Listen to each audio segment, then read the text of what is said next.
Welcome, ladies and gentlemen. My name is Sterling Davis. I am with Invest House as well as Efosti Property Management. We're just here. I'm so excited. I'm the founding member of the Black Real Estate Investor Association. Thank you all for joining us. Really excited for this group and the growth that has have just grown and all the participation. I am so excited to be joined here today with Ronnie Reese. Welcome, Ronnie. Hey, man, so happy to be a part of this wonderful group, man. Just be able to share my little 2 cents. Amen. So, I really put this together because I see a need and a desire where there's kind of a gap inside of our market where me and you have been in similar circles and we kind of interact. And I really wanted this to be something where we can kind of just talk, understand wholesaling better, but also understand, who you are and your journey. So give us a little bit about who you are and how you got to where you are today. Got you. So I started off a little over 3 years ago. In my way, I heard a lot of people. There was a guy in my church when I grew up, and his name is David Roberts. But I didn't know what he did. He stood in church, always has nice suits, but didn't seem stressed. And so, and I was like 12 or 13 when I noticed him. And so then I had moved down to Indianapolis, working a 9 to 5. And I was like, man, this is not going to cut it. Cause in Muncie, I could live, paying $350 rent. But in Indianapolis, that had almost like doubled. And I was like, this is not going to work. I got to do something. And I had 4 kids at the time. And so I called David. I said, hey, man, what do you do again? And he was like, hey, Ronnie, this is what you do. Download the Meetup app, find out somebody who's doing something in real estate wholesaling, get in a room and network. I said, that's all I do? He's like, just do that. And so I went and I did that. And I found a group of guys, my simple wholesaling, and they were just kind of filling things out. And I was like, I said, so wait, you just talk to these people, do this thing, this contract, slap a little sticker on it, and then that's it? It's like, yeah. I said, okay, well, show me, show me what to do, you know what I'm saying? So, so fast forward 3 years later, God is really blessed for me to kind of figure that out. So, but me, I'm a family man, I'm married. I have 6 children now. Amen. And just imagine and having 6 kids that, in most situations, a 9 to 5, making $25,000 to $32,000 an hour, or a year, with health benefits just ain't gonna cut it. Right. So I had to do something that was different. I had to do something that was different than what I was used to, and take those leaps to say, hey, I know what this level is. Let's just venture out into the unknown and bet on myself. Just try it. Just bet on myself. So that's what I did. No, that's amazing. When God said, be fruitful and multiply, you took that serious. Like, it's like, he's like, that's my charge. Like, that is what I'm going to do. I'll do it. No, that's dope, man. That is dope. No, I think what you're saying is pretty cool. So you moved from Muncie. Now you kind of have found your footing inside of simple wholesaling. What do you do inside of simple wholesaling now? Can you explain? So I started off taking phone calls, being that first line, just taking calls and then just trying to, just match people up with acquisition managers, almost kind of doing like lead management stuff. But now things have graduated to where I'm the wholesaler liaison. So, when I'm reaching out to people that are curious about how to get into wholesaling, and maybe they have some deals here in Indianapolis, I'm able to meet with them, network with them, kind of walk them through their first baby steps of how to, how to get deals, or even looking at the deals and analyzing them. I tell this story all the time because it is true. There was a guy that called me. He said, hey, Ronnie, I was at the Sprint store. I bumped into this guy. He just started crying, said he needed to sell his house, move to Chicago. I have no idea what to do, but I know to call you. So he called me. We talked through the entire situation. We walked through it, walked through the whole paperwork. And from him knowing to talk to me, bump into me, bring, and figure things out, that knowledge netted him $13,000. Man, mercy.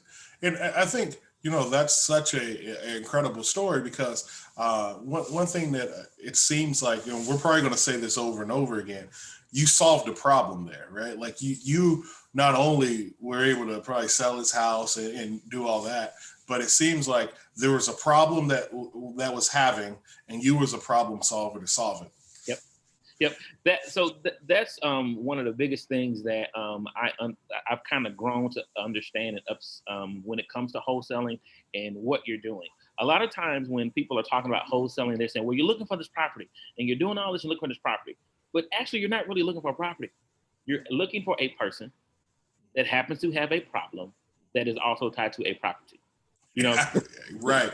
people will tell you about their property all day, but Right. but the real issue is where is there a problem before I talk to you? I need to figure out, is there any type of motivation for those things to make sense? Now if I know you have a problem, now we can kind of talk a little bit more. But if you got no problem, get off my phone. Right. No, that's so true. Man, I started buying leads like a year ago. And at first it was working. You know what I mean? Like before COVID, it was working. I was making Yep. all these deals and stuff. And then like these leads, I would go to these showings and I'm like, all right, yes. They're like, all right, I got this house for 200,000. I'm like, oh, great. And it was a great house, but they didn't have a problem. Right. They didn't have any issue. They could go sell their house to anybody Right. on the market and whatnot. So I'm like sitting there, I'm like, well, all right, great. Will you take, 175? They're like, no. Right. Will you take 180? They're like, no, the house is worth 200. I'm like, Right. It is worth 200. Like, so what you're saying is absolutely true because it's like they didn't necessarily have a problem. So why were they just going to sell it at a discounted rate to me, right? So no, that's absolutely. So we talked about a little bit, and because I like to understand when we have these interviews and when I talk to people, you talked a little bit about your family, right? And how you needed to build something and grow something. So tell me a little bit about how your work day looks like with having a family of 6, having a wife, being a man of faith, being poor, and, kids are having activities. What does your day look like doing what you do? Yep. So my day starts early because my wife needs time. You know what I'm saying? So like in the morning, I'm talking with her. I'm usually up. My body wakes up at about 6 o'clock, 6:30, maybe 5:45 now, just because there's a rush to get up and attack the day. And so I'm spending that time talking with her, just connecting with her, planning out whatever she needs for the day because she's a full-time employee of our house. You know what I'm saying? She runs the house. So. Right. Just making sure she's okay. I have the pleasure of being able to get up on most mornings to, make breakfast for the kids, make sure they're okay before I leave out for the day. So I'm getting my hugs and kisses as they leave. So that's what it looks like. But they know as soon as I hit the door, Daddy gone. Right. Right. Daddy's out in the street. Daddy's out on a mission. Daddy's out on the hunt. Daddy's out trying to connect and network and things of that nature. But it's always important, like to take those little 10-minute breaks from time to time just to kind of mentally just distract yourself. And I'll call and check in on them, see how they're doing. I'm texting my older girls who are in high school, to check on them to see how they're doing as well. But then, I'm also checking with the wife when I'm getting ready to come home. Hey, babe, you need anything? Did you plan dinner? Do I need to make dinner? Who's night is it? Because sometimes, it can be, you have to plan and be intentional about all of your hours and everything that you're doing. You have to be a good steward at work and when you're talking to these people, but you also have to be a good steward at home. It is very, people in the real estate investing space have been guilty of being a public success out in front of everyone, out in front of the RIAs and talking all on the podcast, but being a failure at home. You speaking a word right now. You speaking a word. Hey. And so it is very important to have, you want public success, but it really means more when you have private success, when you know that you're doing well, when your wife is at peace or your spouse is at peace and you guys are on the same wavelength. Not that everything's gonna be perfect, but you have a continuity, both at work and at home, because things can happen really weird out in the real estate world. You know what I'm saying? The market could change. But if you can go back home, to a place that's safe, that nurtures you, you're able to benefit from, that speaks volume and allows you to be able to pivot. No, absolutely. Because I mean, being, biblically, right? Like they talk about being equally yoked, right? And being able to have somebody that you can lean on and be able to understand. Because, as somebody I've been investing, I've been an entrepreneur for 10 years, right? I've been married going on 10 years in August, right? And I wouldn't be who I am today if it wasn't for my wife, but not only my wife, but my wife being able to allow me to lean on her, right? And she's the one that, like, I'm a vision guy, right? So I'm the guy, I would jump off the roof, you know what I mean? And be like, all right, God's gonna figure it out. Like, and so for her, she's the stability inside of our relationship. So when I started building my company, it was very important for me to find and have somebody that could be equally yoked with me. And it wasn't that she was the same as me, but she was my yin to my yang, So I think what you're saying is true, because when you're building something new, you got to have that support system. One been, whatever faith that somebody believes in, but a faith system. But two, you got to have financial stability. You got to have, and physical stability, right? So that's absolutely, man. Let's dive in. Let's pivot a little bit and let's dive into the idea of wholesaling, right? Like, and understand what wholesaling is. So if you can just give us like a brief 101 level definition of what wholesaling is. Yep. So one of my analogies that I use, I said, hey, because being an 80s baby, I'm into video games and things like that still. So when I describe it to people that are new, I said, sometimes think of us like the GameStop for homes. Like, think of it that way. People have, a game or something that they played, maybe, it's kind of broken. And so then they go and they turn it in. Then what does GameStop do? They say, hey, we'll give you cash for this. But then what do they turn around and do? They slap a sticker on it and they resell it. So that is the same concept when it comes to wholesaling, but particularly when it comes to real estate investing in wholesaling that way. What you are doing is that you're talking with that seller about their situation, their problem. You're getting that home under contract on paper. But what you are selling, you're selling your rights to buy that property. You're not selling the property, you're selling the contract to that. Let's be very clear. Because if you're doing the other thing, then you're kind of the legal situation that you don't want to get into. So, but that's what you're doing. You're just shopping your contractual rights to that property. So that's how I would describe wholesaling. Yeah, absolutely. So you have the contract, you have equity inside of that contract, the equitable rights of that contract. So that's a great explanation of GameStop. Now I'm going to, hey, when you hear me on podcasts and things and I start talking about GameStop, I'll make sure that I give you some kudos. On the first two times. Exactly. All right. So let's dive in a little bit about specifically the part of wholesaling. And so if we work through like what wholesaling is, right? You talked about the idea of the contract, they're selling the contract. All right. So then we start looking at the cycle of wholesaling, right? We have, you have lead generation, you have after lead generation, you get the house and negotiate and you call that, I'm drawing a blank. This is bad radio. Okay. The acquisition side of it, right?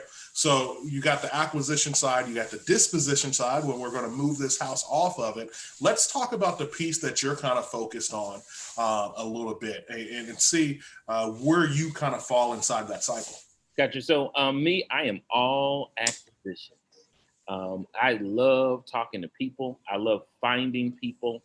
I love hearing people's story. That's what I focus on. So whether that is through apps like Deal Machine, where, maybe you're driving through a neighborhood and you see a house that, this kind of sticks out like a sore thumb. Because personally, I like driving neighborhoods where, they're cookie cutter neighborhoods built after 1995, because those kind of stick out like sore thumbs. The grass is a little high. This is a little weird.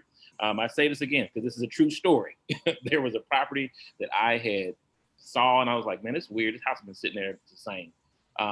6 months later went by, I said, this house still looks the same. The trees falling out. I said, what's wrong? And I didn't know to use Deal Machine. So I used Deal Machine, promo code SIMPLE, and downloaded the app, sent the lady a mailer. 3 days later, she called me. And I was like, wait, Yeah. Oh, this that house. So I was able to talk with her. Short story, that was a net of $27,000. Mercy. Um, So before we move on, because you mentioned a great resource that I don't want to fly over, right? Gotcha. So you talked about Deal Machine. Explain a little bit about, and then we'll go back to what we're talking about Deal Machine, because I think that is such an excellent resource. It's so easy to utilize. So talk about that a little bit. Yep. So Deal Machine is a great app. Dave Lecko and Elise, they have been really, at least they've been really good. So Deal Machine is an app that you can have on your phone. It allows you to drive for dollars. So when you're driving around neighborhoods, and you're like, man, I wonder who owns that property. You don't have to have that question anymore. You can actually get an answer. Download the app. They have skip tracing software where you can get those people's phone numbers or emails and information about what's going on at the home. You can send them mailers all through the application. They even have a CRM now where you can keep all of that stuff organized. So, it is literally a one-stop shop for you. So you can use it in any market. It works. I know people that live in Nevada, but they have Deal Machine and they, use it for properties in Florida. So it allows you to just do a lot. And it's a great tool and resource. Yeah, no, absolutely. I just didn't want to run over that because Deal Machine is excellent. David and his team do a tremendous job inside of that. And you mentioned something too.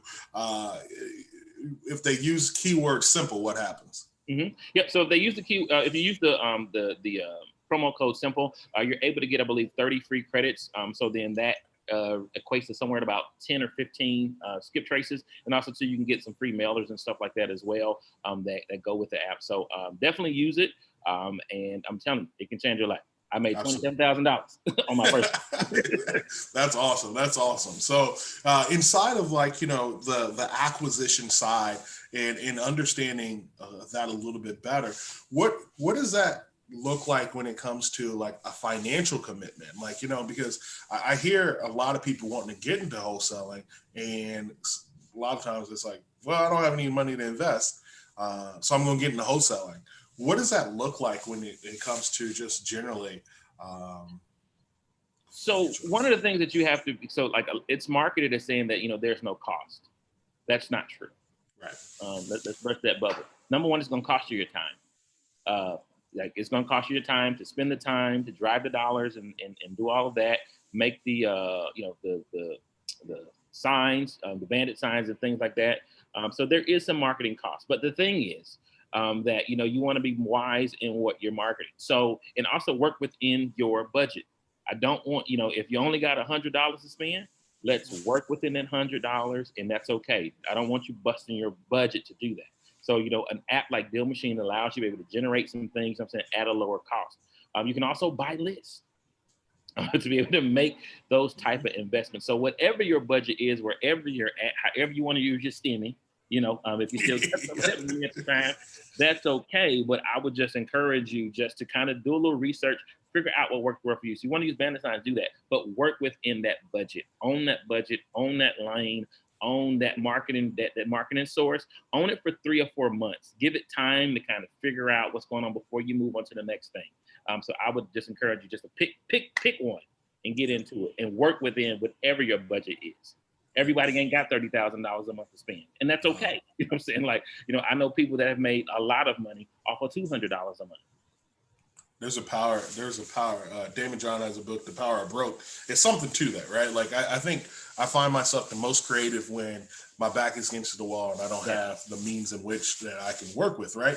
So, I think it's very important. And I think with looking at, the company Simple Wholesaling and looking at what you do, acquisition for me, is so fascinating because what I find is at times I've been the guy that had 1,000 investors. I think now we probably have, somewhere around 100 investors that we work with on the property management side. And then we have a list of like 2,000 investors that we can send properties to, right? What I find though is that is fascinating is those 1,000 investors that we might work with means nothing if you don't have the house, So you can have 1,000 investors with no house make no money, right? Right. Like you have one house, you can find those 1,000 investors. And so when I start looking at this acquisition side, I just find it like the starting point for a lot of people. I think, for me, if I was going to start today, I would want to learn how to do the acquisition side. And am I right or am I wrong? Like you can Yeah, tell no, me. no, no, no. There's definitely a lot of training, and there is an art to it, But you don't have to have art if you have a heart to listen to people. If you're a caring person, you can work acquisitions. You don't have to be this, tenacious shark. What I'm saying, that everyone one thinks. No, the kind, soft-spoken individual can be one of the best acquisitions. And so, really, what you need for acquisitions is this: just to be able to ask leap. Springboard questions is what I call them. So those are your what questions, how questions, when questions, just to get people to talk and be able just to listen to figure out what's going on and figure out their problem. You want to connect. That's what acquisitions is. Acquisition is really just connecting. And once you get that connection, you can figure out the rest. The other part of which is also kind of it's the disposition part, but also important because as you're acquiring things, you need to know who's going to get it, who's going to sell it. So you need to kind of have the different buyers in your mind. Whether you call it reverse wholesaling, where you're talking to your buyers, trying to figure out, hey, what is it that you want? Okay, so you want a small apartment complex. Oh, you want a mobile home park. Okay, so you just want 3 acres of land. That's all you really want. Okay, cool. If whatever it is that they want, you need to know what's out there. So as you're sifting through people that happen to be tied to property, you can be a matchmaker. So acquisitions is important, but you're also matchmaking as well. Yeah, you got to be able to close the deal. So as we start talking about acquisition, you have to be, number one, you have to find a motivated seller. We talked about a little bit through Deal Machine. How other ways, if I was going to get started, can I find these motivated people? Yep. So the ways you can find them is I kind of talk about a little bit. You can get on ListSource, grab a list, down through it, text through it, call through it, look on Facebook Marketplace. I found a deal on Facebook Marketplace. Some guy was like, hey, I need to get rid of my rental because there was a problem with that one. Those Facebook groups, Facebook Marketplace, you can find those. Also, the biggest thing is just advertise, tell people what you do on your social media. People will find you. Just let people know what's going on. Get a t-shirt,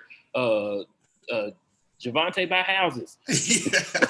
Whatever. Yeah. Like just market, put it on your social media, do whatever. I buy houses. And the thing is, why that's so true is because people started knowing that I had investors. Then they're like, hey, Sterling, I got these houses for you. Want to JV this deal? Just because they're like, he's in the game. Like he said he's a wholesaler. All right, cool. Well, I got this house I can't sell. You want to help me unload that? So JVing seems like a cool little place, but you kind of got to let people know. Yep, you gotta what you do first. Okay, so as I find that person, you explained a little bit like the how, why, what, and I think that's very important to be able to understand, how people respond, because a lot of times, like I'm a talker, right? Like, so with talking a lot, you don't listen a lot, and being able to respond to what those people's needs are. When you're going into those houses, how are you determining the true problem that they might have? From listening, so I talked with the lady yesterday. She's like, hey, it's a really nice house, but she said something very small. She's like, I don't have a lot in my savings account. And so like, I figured out, oh, that's the problem. So as I'm walking through the property, I'm talking with her and rehearsing, what we already kind of talked about on the phone before I got to that property, just making sure, seeing what other problems are there. And then just, again, just listening, because they'll tell you. Absolutely. So as I'm in the house, I put it, I answer their question. I'm like, this might be a house that works for me. I think I can get this house under contract. How do you determine what to offer? So that is a couple different things. I'm figuring out what homes are selling for on the market. Just, the ARV, just trying to figure out what's going on there. And then from there, I am, depending on the neighborhood, I'm doing a 70% rule, 60% rule. where I am, minusing maybe 60% of what the home is really valued at, minus the repairs, to see if that makes sense. So the way that math would work is, if I'm in $100,000 neighborhood, our area, then I'm looking at probably maybe offer $65,000 to maybe $60,000. If it's absolutely doesn't need anything, but if it does need anything, then I'm at least marking what the actionable items are on that home. So if it's a roof, if it's some gutters, if it's carpet, whatever that is, and I'm just kind of ballparking what that could be, and then therefore that's how I'm making my offer. So as opposed to offering 60 to maybe 65%, maybe I'm offering 45 because maybe it needs a new roof and a new carpet throughout. Yep. No, that's really good, because I mean, at the end of the day, the more and more you do it, the more and more you can see. And I think that's why, as somebody that starts, it's important to get with people to help you work through these deals, because you can understand numbers better, right? Like, when I first got into this, I owned a construction company called Nationwide Facility Maintenance. No, I did not pick up a hammer. I was really just a broker that did commercial kind of deals, right? Like, so I kind of understood what jobs cost, right? Like, based off of it. So that's an excellent point. I think the 60% rule is an excellent way of going about that. As we're kind of, getting through this, I hear a lot of times about wholesaling in different states and things where it's different rules. What is kind of your take on the legality of wholesaling, as well as like real estate broker versus a wholesaler? What's the differences? Yeah, so there are a lot of differences there, because as a real estate broker, you have an opportunity to represent the actual seller, but in the wholesaling world, you're not representing anyone. You just want to say, this is what I can buy, this is what I can do. So you're really only representing yourself. So that is really the really big difference. I know that there's been some pushback legally in a couple of states around where we live at. Like Illinois, you can't legally sell contracts unless you hold a real estate broker's license, because they feel that it's practicing real estate. So it all just really depends on your state. I would also make sure that you check with title companies and things like that, because I want you guys to be covered legally in what you're doing. I don't want the DA's office to be calling you. Yeah, for real. Getting a bunch of nasty letters. Yeah, no, because that's absolutely true. And like you said, I mean, making sure that you get with a good title company is so important, because when you start wholesaling, you start talking about assigning contracts, and then you can, of course, double close, or what they say, ABC close, where, you're kind of that middle person, which, that sometimes can be a little bit more complicated. So you definitely need to make sure that you get with the right people, Yeah, because there are some title companies that have no idea what a double Right. close is. And Exactly. so they will kick you right out. I'm dealing with one now, I'm saying, like, we just got a deal today, but we're going to have to do an amendment because we can't do an assignment because they just don't know what they're doing. So It's crazy. So you have to get investor friendly, title companies and people that kind of understand it, right? And even how you explain that to the person selling. So that's excellent. I really do. As we're wrapping up, I just want to dive in, because this has been a lot of great information that you have shared with us, and hopefully everyone enjoys this. But let's talk about where you are and where you kind of see yourself going with wholesaling. Yep. So wholesaling, I'll be transparent. I had this moment in the shower when I was praying, and I was just trying to think, I was like, what does the next 2 or 3 years look like for Ronnie? And one of the natural progressions that happen is that as people are wholesaling, they built up capital, then they transition to buying and holding. So for me personally, I'm going to continue to wholesale, because it's a great resource to build capital. But now, I'm ready to pivot to start, buying and holding properties, to have that passive income, that mailbox money, so to speak, and start building up my portfolio, and do what I call playing Monopoly in real life. Yeah, absolutely, absolutely.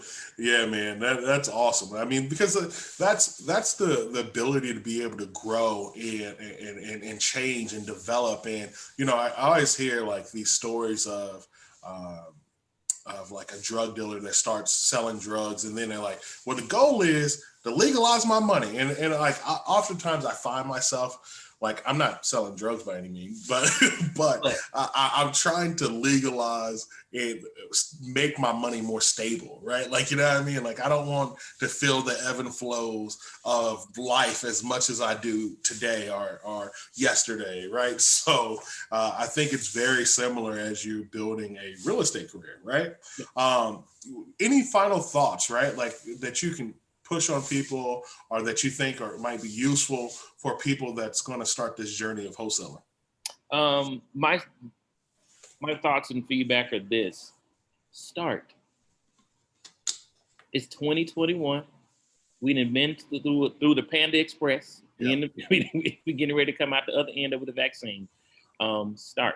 Time is the most precious commodity that we have. You can't multiply it, you can't divide it. You know, you can only subtract it by bad decisions. So invest wisely, invest your time, push play on the potential that you have. Don't just let it sit there. Make it kinetic. Let's do some actions. Let's do it today. Let's download a list today. Let's, download. Let's go driving for dollars and do Deal Machine today or this week or Saturday or whatever it is. But that is my encouragement. Don't delay. Press play. Hey, I like that. I mean, I really thank you, Ronnie. I mean, the only thing I'll add on the end of this, because I feel wrong for adding, because that was a great, a great way to exit. But I think one thing I want to add before we close out is don't pause your activity based off of financial gain only, right? Oftentimes I see people in wholesaling, they won't move a house because they want to make $5,000. Right? Like, make it a quantity game where, like, for me, I mean, last year I sold somewhere around 50 deals, and we probably half of those did wholesaling, and I probably only made $1,000 on it or $2,000 on it. So for me, it's just quantity, just getting these things moving. So don't allow the number to stop you from doing what you want to do, which is wholesaling, right? So I just want to keep that in mind, because sometimes you hear that Ronnie made 23. I remember my first deal I did with one of my friends. Man, I probably have done 30 deals at this point, and I've been working my butt off. He said, Sterling, I want to learn how to wholesale. I said, all right, I got you. Here's a list. Work the list. And I looked at his list. I said, East Market Street, bet. We can sell that thing for 40 grand. It's that underpriced. So he said, all right, bet. So he ended up getting the house under contract. I ended up selling to one of my investors. We made 40 grand. We split it 20,000. That was the worst thing that could ever happen to him. Because now he's like, Sterling, like, oh man, they only trying to get $5,000 off of it. I was like, dude, I've been selling $1,000 houses all this time. That was just happened to me. That was my biggest deal I ever did. And that dude only sold one house. Like, that was the only house he ever sold. Yeah. Oh man, if he listens to this, you know it's right. Like, so. Yep. So, that happens, man. Just take what's there. It's okay. Every deal is not going to be a home run. Every deal is not going to be one you want to post on Instagram. And I don't think you want to post on Instagram anyway. But it's okay to get base hits. You know what I'm saying? Because like Sterling said, quantity over time, it's going to build up. Absolutely. No, man, I really thank you for taking the time to, put us on game and be able to understand wholesaling. This is, incredible information that you have just given out. We thank you. I hope your family stay blessed. And if you ever need anything, just let me know. Yep, for sure, man. Y'all can hit me up too. offers@simplequarters.com. That's my email. Black people, let's invest. All right. Thanks, Ronnie. All right, man.